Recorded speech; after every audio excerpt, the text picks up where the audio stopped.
everyone, I'm Sarah and this is Budgetsew, where we create stylish, fashionable looks as inexpensively as possible.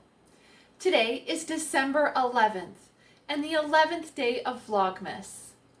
Vlogmas is a holiday event where YouTube creators such as myself post a video every day in December leading up to Christmas. Today, we are going to sew an infinity scarf. I found this plaid and lace infinity scarf tutorial on the u-createcrafts.com website. It was created by Bev at Flamingo Toes. Bev wrote that this DIY is so quick and easy to sew up that you can do it in 15 minutes. You could make up a bunch of scarves in an afternoon and take care of a group of gifts all at once. Bev's scarf is a fun combination of two plaid flannel fabrics paired with some pretty crochet lace. Now, I didn't have any flannel fabrics, but I did have two remnants of fabric that were perfect for this project. The first fabric that I picked was a navy blue woven polyester that was originally 150 centimeters wide and just over 3 meters long. I bought this fabric at Value Village thrift stores for $4.99.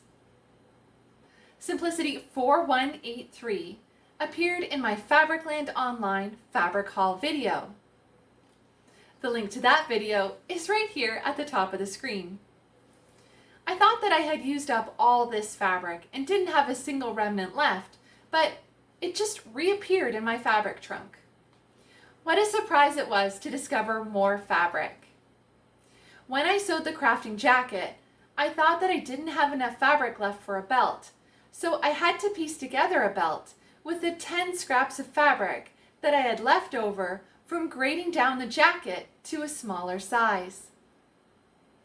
This jacket also appeared in my McCall's pattern haul video. The link to that video is in the description box below. This fabric was also used in my Sewalong video from last week, where I sewed the hat from Budgetsew 3055, View B. The link to the video with that sew-along is right here at the top of the screen. And finally, this fabric appeared in yesterday's video, where I sewed the mitts from Simplicity 9749. The link to the video with that sew-along for Simplicity 9749 is right here at the top of the screen. The next fabric I chose was a vibrant plaid with pink, red, orange, yellow, blue, and purple stripes.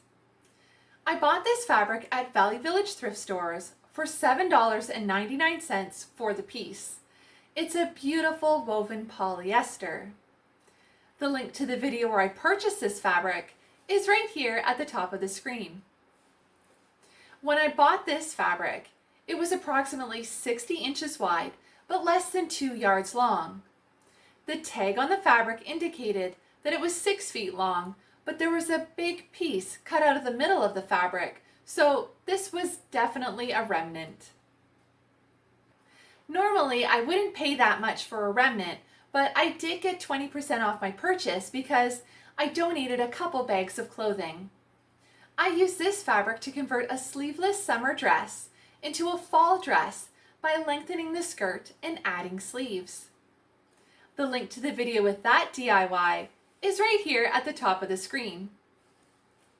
This fabric was also used for the hat from Budgetsew 3055 and the mitts from Simplicity 9749. I thought that it would be fun to have a matching set. Since I didn't have any crochet lace, I chose to use a heavier duty lace that I bought at Mission thrift stores for 50 cents. This lace was a pretty purple that's gathered with a square grid pattern overlaid with a large flower.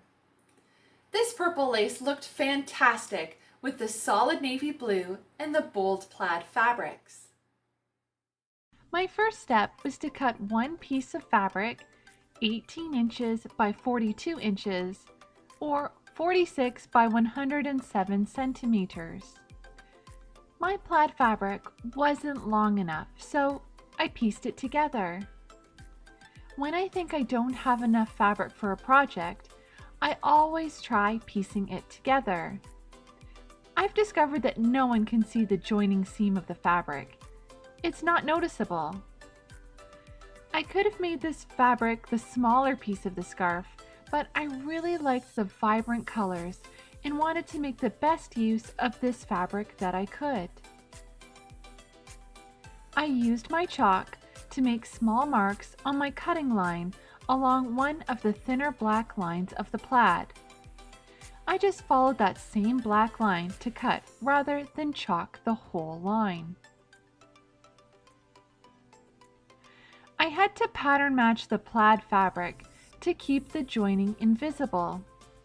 I lined up the big blue stripes first.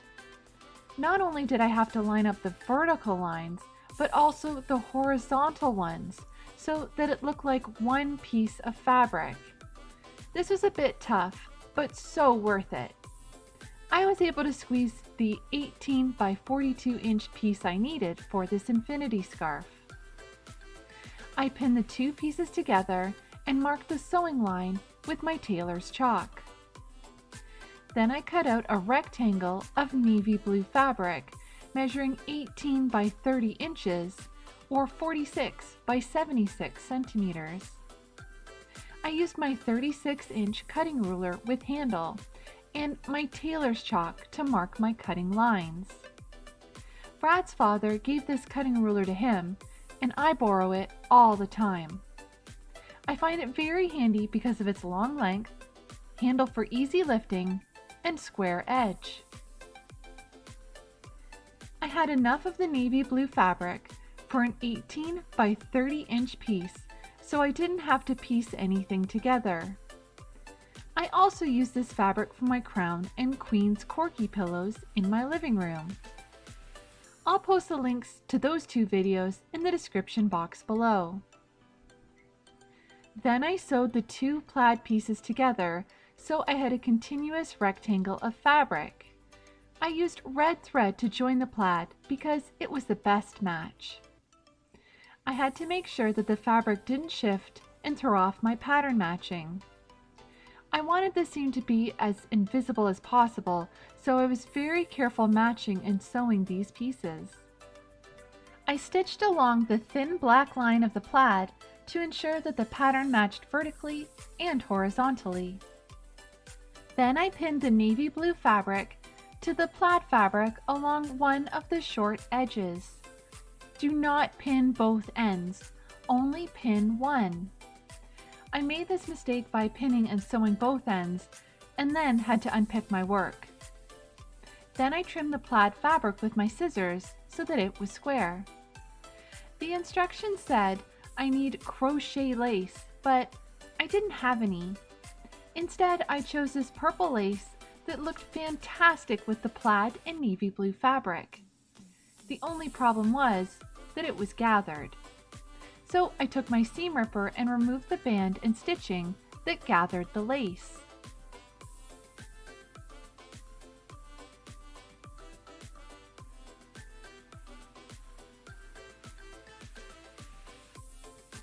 Once I had unpicked enough of the gathering, I pressed the lace flat, fully removing the leftover wrinkles. At the sewing machine, I sewed the navy blue fabric to the plaid fabric along the shorter edge.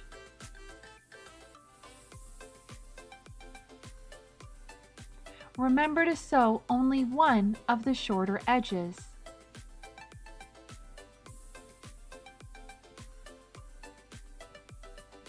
Next, I pinned the pressed lace onto the navy blue fabric. The instructions said to lay your lace over the seam so that it overlaps just a bit, but I didn't like the look of it with my fabric, so I laid the lace 1/4 inch below the seam on the navy blue fabric. This way I could still see the small pretty details of the lace flowers. I also added the lace to the other end of the navy blue fabric, about 1/4 inch below the seam allowance.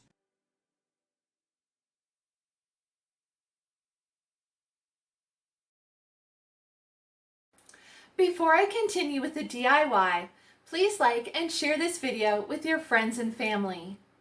I would love to help others sew and refashion on a budget and troubleshoot their favorite patterns. I also love sharing the treasure that I find at thrift shops. If you'd like to see more from Budgetsew, please subscribe and make sure that the bell is on so you receive a notification when I release a new video. Follow me on Twitter, Instagram, and Facebook at Budgetsew. Now back to the DIY. Then, at the sewing machine, I sewed my pretty purple lace onto the navy blue fabric. To secure the lace to the fabric, I stitched along the straight edge of the lace, closest to the seam first, and then sewed the other side. After that, I stitched the second piece of lace onto the other end of the navy blue. I didn't have any purple thread to match, so I used navy blue serger thread instead. I bought my navy blue serger thread at Fabricland for $1.99. The serger spool did not balance well on my sewing machine, so I wound the serger thread onto a bobbin to make it easier to sew.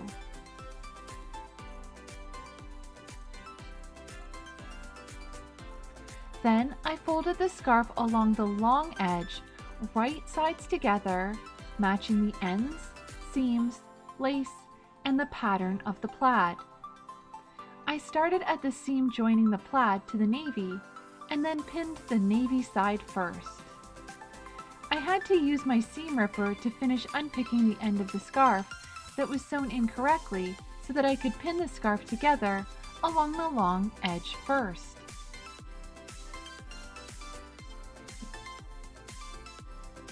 Then I pinned the plaid together, trying to ensure that I had the perfect pattern matching. To pattern match the plaid, I lined up the big blue stripes first because they were the most noticeable. From there, the smaller black stripes were lined up.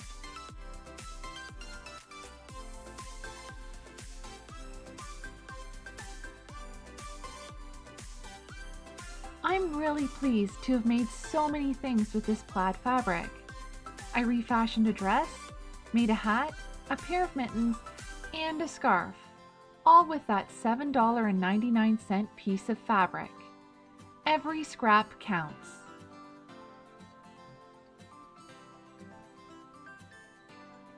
At the sewing machine, I stitched the long side of the scarf together. This took more than one attempt because the plaid shifted. I should have added more pins, or better yet, hand basted this seam together before stitching to prevent the extra work of unpicking and re-sewing.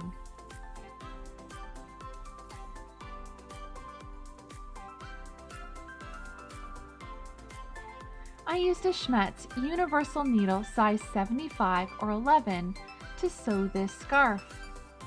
I used this same needle size for my last sewing project, View G, the mittens of Simplicity 9749.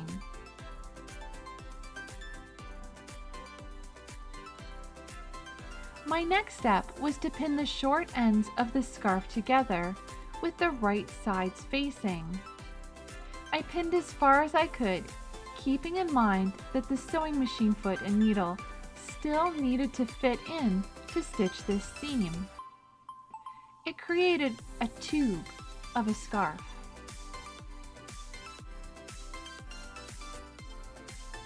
Once the navy blue bobbin on top of my sewing machine ran out, I placed an empty 250 meter Gutermann spool underneath my serger spool for balance so that it didn't fall off.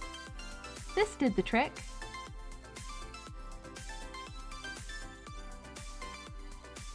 I pressed all the seams open as I sewed, with the exception of this one. When I was done sewing the scarf, I pressed it before wearing. Pressing your handmade garments makes such a big difference. It makes them look professionally made.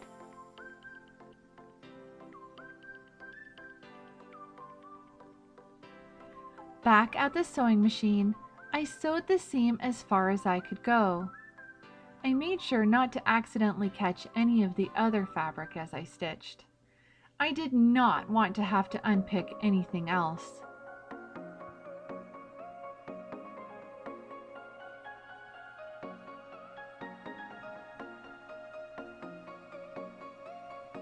Then I turned the seam the right way out, so that the wrong sides of the fabric were inside the tube of the scarf, and then I lined up the small opening to be sewn.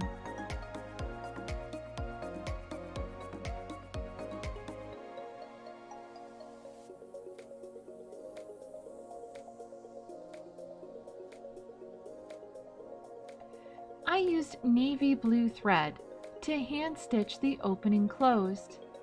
I used small stitches so that they blended into the fabric.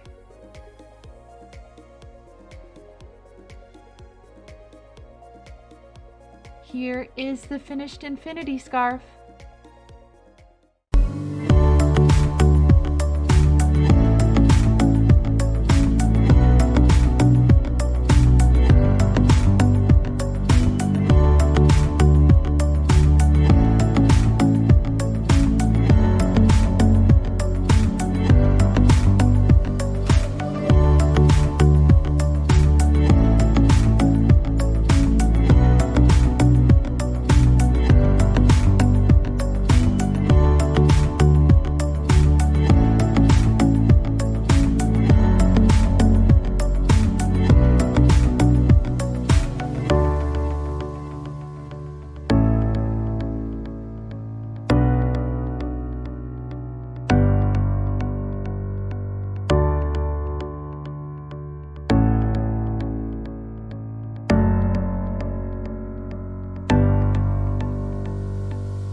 To complete the look, I'm wearing Simplicity 4183. This is my crafting jacket by Patty Reed Designs, and I've matched it with my Butterick 3055 hat and Simplicity 9749 mitts. The links to all three items are in the description box of this video. I bought the Reitman skinny jeans at Value Village thrift stores and refashioned them into bell-bottom flared jeans. The link to the video where I show you how to refashion skinny jeans is in the description box below.